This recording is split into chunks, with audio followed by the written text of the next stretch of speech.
Bienvenidos, amigas y amigos. Hoy vamos a hablar del capítulo 9 del Tratado sobre el Arte del Pensamiento, incluido en un curso de amor. Dar y recibir, así se llama este noveno capítulo. El arte del pensamiento no es posible sin un regreso al yo virgen e inalterado. El arte del pensamiento no es posible sin un regreso al yo virgen e inalterado. El arte del pensamiento no es posible si previamente no nos desprendemos de todos esos añadidos, condicionantes y actitudes reaccionarias ante cuanto creemos que nos condiciona. El arte del pensamiento es una nueva manera de relacionarnos felizmente, gozosamente, creativamente, amorosamente con todo aquello con los cuales interactuamos, con todas las entidades con las cuales interactuamos. Ya no reaccionamos ante ellas, ya no pensamos que tienen un poder ajeno a nosotros que condiciona que respondamos desde la carencia, como era propio de aprendizajes que ya no precisamos, que cumplieron su función, que cumplieron su cometido en otros tiempos previos a este tiempo de Cristo. Se te pide que lleves una nueva vida, no en el vientre, sino en la unión de la mente y el corazón. Nacer de nuevo es aceptarnos plenamente en esa unión incondicional de nuestro sentir y de nuestro pensar. Eso significa nacer de nuevo. Eso significa empezar a manifestarnos, empezar a compartir, empezar a formalizarnos, a llevar a las formas la verdad reconocida a partir de algo que no sea esa dualidad que antes era el referente. Esa dualidad en el que por un lado teníamos pensamientos, por un lado estaba la mente y por otro estaba los sentimientos, el corazón. Ahora esa unión incondicional permite que nos expresemos, que nos manifestemos, que nos relacionemos desde la aceptación de la integridad, de la unidad. Y lógicamente aceptando la unidad en nosotros, que como siempre decimos, la unidad es la manera de ser de Dios. Aceptando plenamente la unidad en nosotros, nos reconocemos unidos con todo cuanto nos rodea, porque entendemos, aceptamos, comprendemos, sabemos que todo es expresión de una misma vida, y a partir de ahí nuestra sensibilidad se expresa de manera natural. Sensibilidad que, como siempre decimos, no tiene nada que ver con la sensiblería, con la vulnerabilidad, con la debilidad. Esa es el sucedáneo que para un mundo sin Dios, inventamos desde el ego. La sensibilidad tiene que ver con la fortaleza, porque tú eres sentir, y por lo tanto no hay fortaleza mayor que la de aceptarte plenamente en la verdad de tu sentir, en la verdad de tu ser. Dios es la fortaleza en la que confío. Así se nos dice en una de las lecciones de un curso de milagros. Cualquier otra fortaleza que no sea esa no es más que expresión de debilidad. Cualquier fortaleza que se para porque está amurallada es expresión de debilidad, de vulnerabilidad. Amurallamos, protegemos algo. Puede ser una muralla ficticia, puede ser una muralla intelectual, una pose intelectual, una pose emocional que interpretamos ante nuestros semejantes. Pues bien, esa muralla, esa falsa fortaleza, lo que hace es protegernos de aquello que interpretamos como debilidad en nosotros, vulnerabilidad. Interpretamos un personaje conforme con ese temor de no ser heridos, de no ser heridos, porque verdaderamente nos interpretamos como vulnerables, ¿no? Como débiles.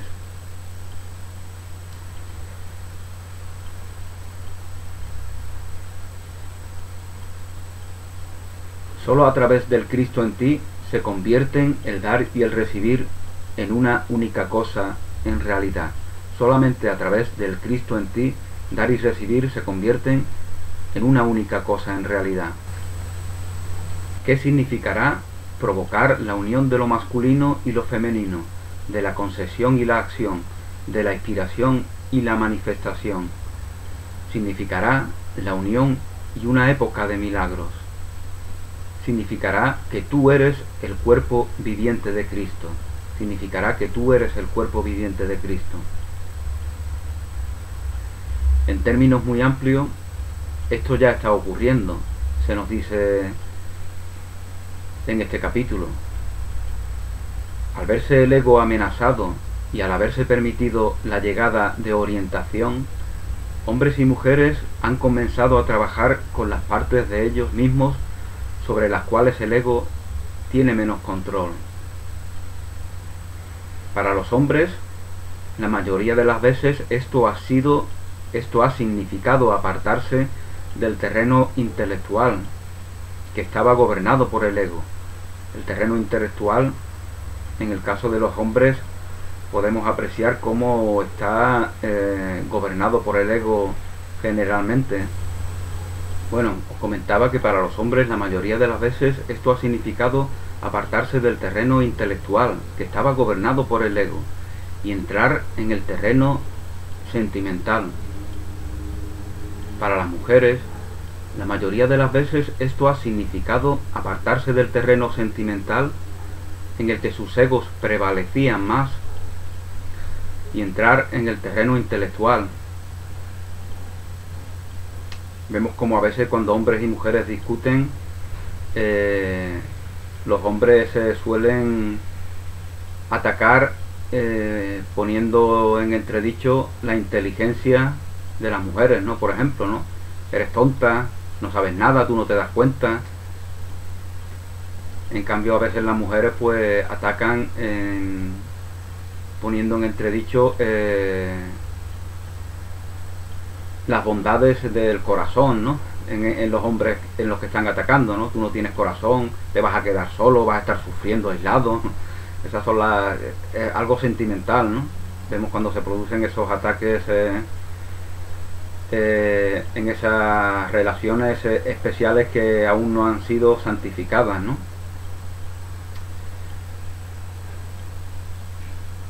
Pero ahora, como bien nos dice un curso de amor, pues se está produciendo un cambio. Hombres y mujeres se van despertando ese lado que estaba más dormido y que se le atribuía en mayor preeminencia a las personas del sexo opuesto, ¿no?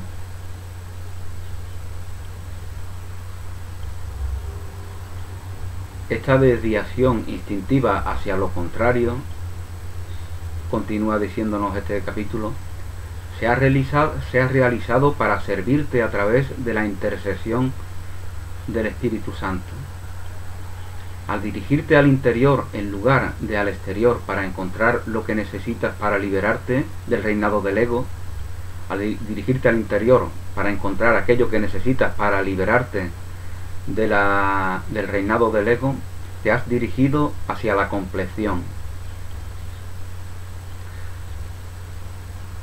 De la misma manera que aceptar tanto los atributos masculinos en ti como los femeninos ocasiona una fusión de ambos, de la misma manera que aceptar tanto lo femenino como lo masculino ocasiona una fusión de ambos en nosotros y una compleción que conseguir, una compleción también se da con la concesión y la acción, con la inspiración y la manifestación.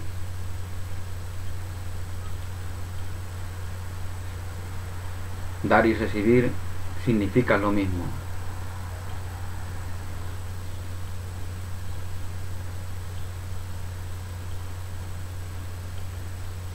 Cuando se fusionan los distintos atributos, lo masculino y lo femenino dejarán de existir y la compleción reinará. Fijaos la importancia que le damos a que existan esas dualidades, ¿no? A que existan hombres y mujeres. Pensamos que trascender esa dependencia que tenemos para que se dé la creación, por el que lo vemos claramente en el nacimiento de una nueva vida, donde ambos tienen que aportar, tanto el hombre como la mujer tienen que aportar algo para que se dé el advenimiento de ese nuevo bebé al mundo. Cuando trascendamos esas dependencias, no será preciso crear desde esa forma que lo interpretamos en el mundo, ¿no?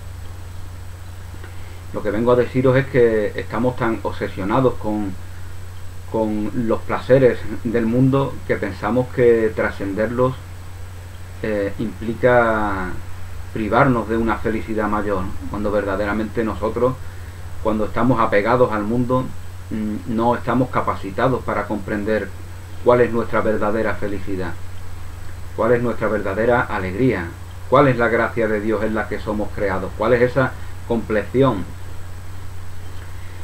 que aceptamos en nosotros al reconocer la herencia divina. Pero previamente tenemos que santificar nuestras relaciones en el mundo. Las santificamos reconociéndonos en nuestra integridad, en nuestra plenitud, porque si no nos reconocemos en nuestra plenitud, en nuestra integridad, no podremos compartir con nuestros semejantes esa herencia reconocida, y nuestras relaciones estarán basadas en la carencia. Si tú no te aceptas en tu perfección, perfección que siempre es dinámica, perfección que siempre está expuesta a nuevos descubrimientos, a nuevas revelaciones, si tú no te aceptas en tu perfección, en tu integridad, en tu completud, en tu compleción, como se nos dice, que es el término que se usa en estas enseñanzas, si tú no te aceptas, tus relaciones estarán condicionadas por una percepción de carencia en ti, y buscarás aquello que supla esa carencia. Por lo tanto, y eso te llevará al conflicto. Por eso vemos que en el mundo hay millones de parejas que están en relaciones conflictivas, ¿no? Y como ya os comentaba alguna vez, cuando esas parejas se convierten en ex, la relación conflictiva continúa. La prueba de ello es que muchos y muchas no hacen más que hablar de sus ex, ¿eh? De lo malos que eran, de los desagradecidos que fueron, etcétera, etcétera, etcétera, ¿no? Eso da noticia de que todavía están envueltos en esa relación. Da igual que no estén viviendo con ellos, da igual que no los vean nunca. Todavía están inmersos en esa relación plena, porque todavía está ese resentimiento, ¿no? Que es un resentimiento, un fracaso en el sentir, resentimiento. Queremos volver a sentir aquello que sentimos en el pasado de manera dolorosa, que en realidad es un pseudo sentimiento. Si entendemos que los sentimientos verdaderos están conformes con nuestra plenitud, con nuestra alegría, con la gracia de Dios en la cual somos creados en la eternidad, pues lógicamente un sentimiento que nos produzca dolor, que nos produzca ira, rabia, deseos de atacar, es un sentimiento basado en la carencia y por lo tanto es un pseudo sentimiento, no es un sentimiento de verdad, no es un sentimiento de verdad. Bueno, como os comentaba, a partir de la aceptación de nuestra plenitud, de nuestra integridad, se dan relaciones gozosas, porque no tenemos dependencia de ellas, y por lo tanto podemos compartir todo ese tesoro reconocido. Y compartir significa también saber darse, saber escuchar, saber recibir. Esa es una de las formas más importantes de compartirse a sí mismo, y es una de las cosas que más se precisan hoy en día en este mundo. Saber ser receptores del tesoro que nuestros semejantes quieren compartir con nosotros.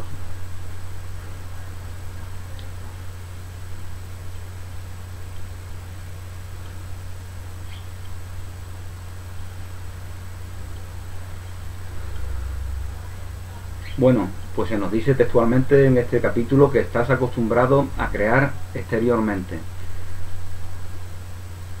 La concesión de una nueva criatura en el seno de la madre es una excepción a ello. Vemos como una nueva criatura llega al mundo en el interior de la madre. Y curiosamente esta excepción es la única en la que se crea vida. Todo lo demás son invenciones, fabricaciones, ¿no? Podemos inventar infinidad de cosas, ¿no? Tomamos lo que ya está en la tierra y a partir de ahí fabricamos, ¿no? Lo mismo hacemos a niveles mentales o emocionales o energéticos. Tomamos un montón de palabras y escribimos novelas, ¿no? No inventamos nuevas palabras, y si inventamos nuevas palabras es en base a unos sonidos que ya existían, ¿no? Entonces no inventamos nunca nada, ¿no? Los derechos de autor van para uno de los autores, ¿no? No van para los autores previos que inventaron esas palabras, que inventaron esos conceptos, que inventaron esas ideas, ¿no? Los derechos de autor de las legislaciones mundanas se refieren, que está muy bien que estén, ¿no? No lo estoy criticando, ¿no? Se refieren a una persona que hizo uso de lo que ya había sido inventado, ¿no? Como estoy haciendo uso yo ahora, ¿no? Estoy haciendo uso de unas palabras que ya han sido inventadas, de unos conceptos que ya han sido inventados, de unos sonidos que ya han sido inventados. Por lo tanto, no estoy creando nada. Entonces, como se nos dice en este capítulo, solamente creamos al compartir nuestra vida, y que de esa manera una nueva criatura llegue al mundo. En el seno de la madre se produce un cambio interno. En el seno de la madre se produce un cambio interno. Fijaos en la importancia de la maternidad. No en vano tiene tanto valor en muchas religiones, ¿no? Lo vemos en el cristianismo, ¿no? La maternidad de María, ¿no? De la cual hemos hablado y de la cual volveremos a hablar. En el seno de la madre se produce un cambio interno. Precisamente eso es lo que se nos pide. Un cambio interno. Justamente eso es lo que se nos pide. Un cambio interno. Un cambio interno a partir del cual tenemos que estar practicando. Tenemos que estar relacionándonos. Ya si Dios quiere, y hablamos de, como ya lo hicimos en otra ocasión, de los diálogos de un curso de amor, del tercer libro, y de los 40 días en la cumbre de la montaña, pues veremos cómo allí Jesús nos dice que estamos en la cumbre, pero igualmente estamos aquí en nuestra realidad cotidiana. Porque ya no se trata de aislarnos como hacían los eremitas y los monjes antiguos, ¿no? Ahora tenemos que estar conviviendo con nuestros semejantes. Ahora tenemos que estar practicando aquello que vamos aprendiendo, que vamos reconociendo, que vamos aceptando, que vamos descubriendo. Porque si no es compartido, queda en el olvido en nosotros y todavía estamos como retenidos en un mismo nivel del proceso. Tenemos que compartir. Si no se da eso, pues se puede dar lo que a veces se da, ¿no? Que se da en realidades sectarias, ¿no? La gente se aparta en grupos aislados, se cree que tiene unos conocimientos superiores que los demás no tenemos, se cree que está avanzando hacia unos niveles que los demás estamos incapacitados, y a partir de ahí va un poco lo que a veces ellos mismos llaman ego espiritual, ¿no? Pues eso es lo que se va desarrollando en esos grupos sectarios, ¿no? Que se aíslan y que se tienen un sentimiento de superioridad con respecto a sus semejantes, que ya como dijimos en otra ocasión, los sentimientos de superioridad no existen, no son más que expresión de sentimientos de inferioridad con respecto a nuestros semejantes. Vemos en ello una autoridad y buscamos aprobación. Como no la encontramos, o bien los atacamos o bien nos aislamos, como hacen estos grupos sectarios, ¿no?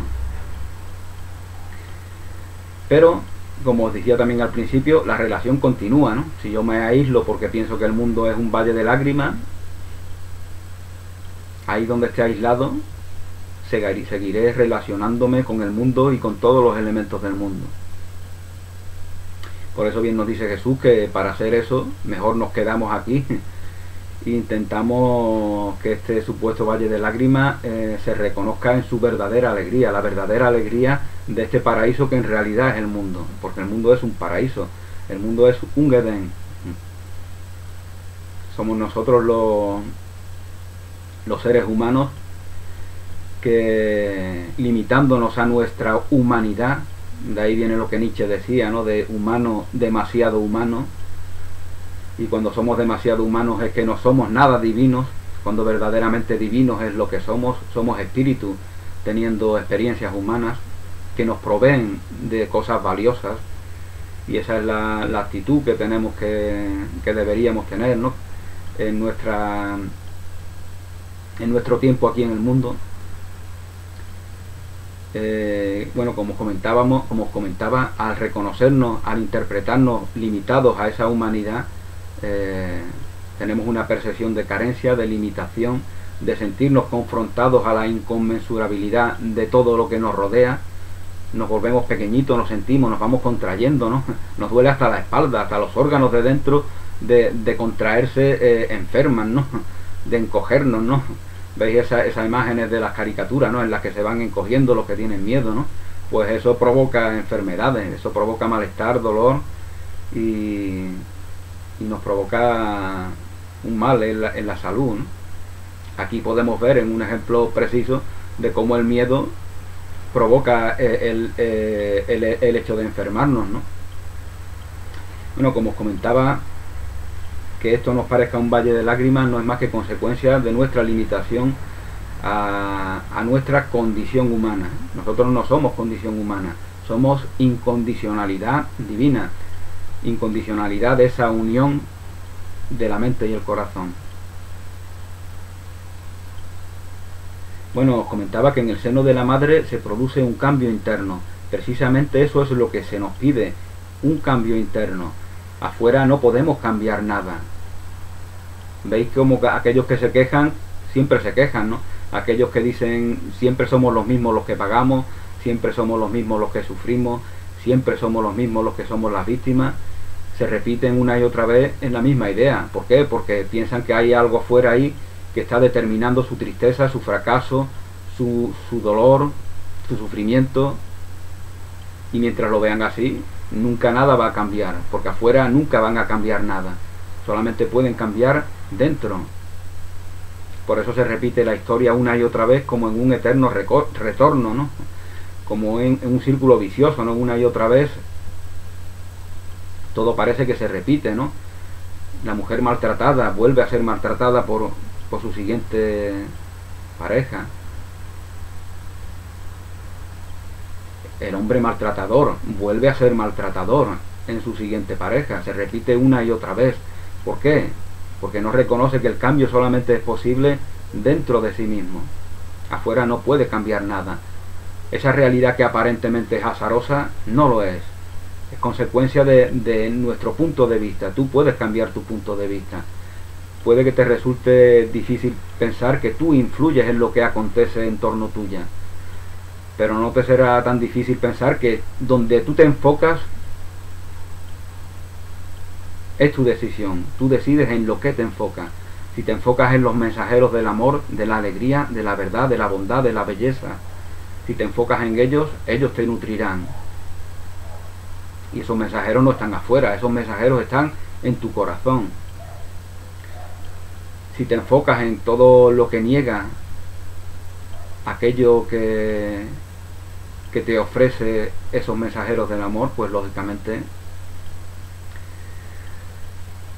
te sentirás carente de todo aquello que los mensajeros del amor pueden facilitarte.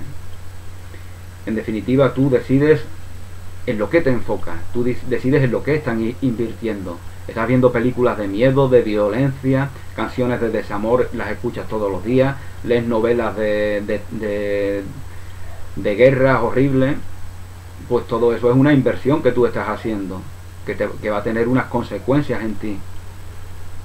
Lees libros de amor, te rodeas de consignas que te animan a sentirte fuerte, a sentirte feliz, a sentirte capacitado para enfrentarte a cualquier desafío que se te presente. Si estás invirtiendo en todo lo positivo, pues lógicamente en ti se dará una cosecha, un resultado conforme con esas inversiones que estás haciendo.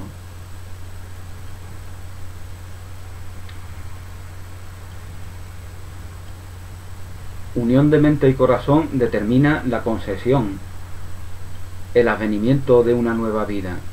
La unión de la mente y del corazón, de la misma manera que en el mundo la unión del hombre y la mujer, determinan la concesión, el advenimiento de una nueva vida. Esto es crear unión de mente y corazón, unión incondicional, incondicionalidad, que es lo que define nuestra verdadera naturaleza. Las condiciones no son más que elementos de aprendizaje cuando nos sentimos limitados por ellas. Toda la negación de nuestra verdad, en última instancia, se convierte en una lección de vida que nos invita a reconocer esa verdad que estamos negando. Todo es tan sencillo como esto, ¿no? Por eso yo siempre pienso que todas estas enseñanzas de un curso de amor, de un curso de milagro, del Ho'oponopono, de Eckhart Tolle, de Louise Hay, todas estas enseñanzas, una vez que son aceptadas, las aceptamos como el que escucha una verdad de perogrullo, ¿no? Una cosa evidente, ¿no? Porque una vez que han sido asimiladas y aceptadas plenamente, una vez que nos aceptamos en nuestra integridad, en nuestra plenitud, en nuestra incondicionalidad, todo aquello que tuvimos que aprender para llevarnos a un tiempo de aceptación, de descubrimiento, de revelación, todo aquello ahora nos parecerá una verdad de perogrullo, es decir, una evidencia, algo que de manera sencilla accedemos a la comprensión a través de nuestro entendimiento. Y esto nos recuerda un poco lo que dice León Tolstoy, ¿no? La verdadera religión cristiana es algo a lo cual se accede a través del entendimiento, no de la dependencia en intermediarios. Accedemos a ella a través del entendimiento. Jesús nos habla directamente al entendimiento. Y nos invita a que cada uno de nosotros hagamos un trabajo interior, que no podemos delegar en sacerdotes, en pastores, en cardenales, no podemos delegar en figuras externas. La unión con el yo es la resurrección o el reconocimiento. La unión con el yo es la resurrección o el renacimiento, o el renacimiento. Eso es el renacer, eso es nacer de nuevo. Unirnos plenamente con el yo, aceptarnos plenamente en esos diálogos que eternamente mantenemos con Dios. Reconocer el abrazo que ya está eternamente en nosotros. Y que podemos compartir, ¿no? De ahí eso que ahora vemos, ¿no? Por algunos sitios, ¿no? De abrazos gratis, ¿no? Porque la gente necesita compartir su afecto. Porque si no se comparte, no se reconoce. No significa que todos nos tengamos que ir ahora a la calle a abrazar a todo el mundo, ¿no? Pero podemos compartir nuestro afecto por nuestros semejantes, nuestro amor por nuestros semejantes de otras muchas maneras. Y todas ellas serán válidas. Y gracias a ese compartir se da el reconocimiento de lo que compartimos. Por eso dar y recibir significan lo mismo. No recibes lo que no das, y lo que das lo tienes para siempre. Este concepto también lo vemos en el Evangelio apócrifo de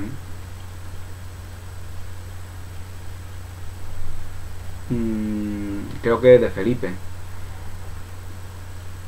o de Tomás, no estoy seguro ahora, cuando se nos dice precisamente eso, ¿no? Cuando se nos dice que aquello que guardas para ti te matará. De esa forma tan determinante, tan directa, se nos dice en ese evangelio. Aquello que guardas para ti te matará, aquello que compartes hará que te reconozcas en tu eternidad. Aquello que compartes te provee de vida eterna. La unión con el yo es la resurrección o el renacimiento. Todos somos capaces de esta unión que da luz al ser. Todos somos capaces de esta unión que da luz al ser. Bueno, pues por el momento damos por término a este capítulo noveno y penúltimo de los tratados del Tratado sobre el Arte del Pensamiento. Ya solamente nos queda el último capítulo, que se titula Paz. Gracias por vuestra atención, que paséis un día muy feliz, un abrazo y hasta pronto.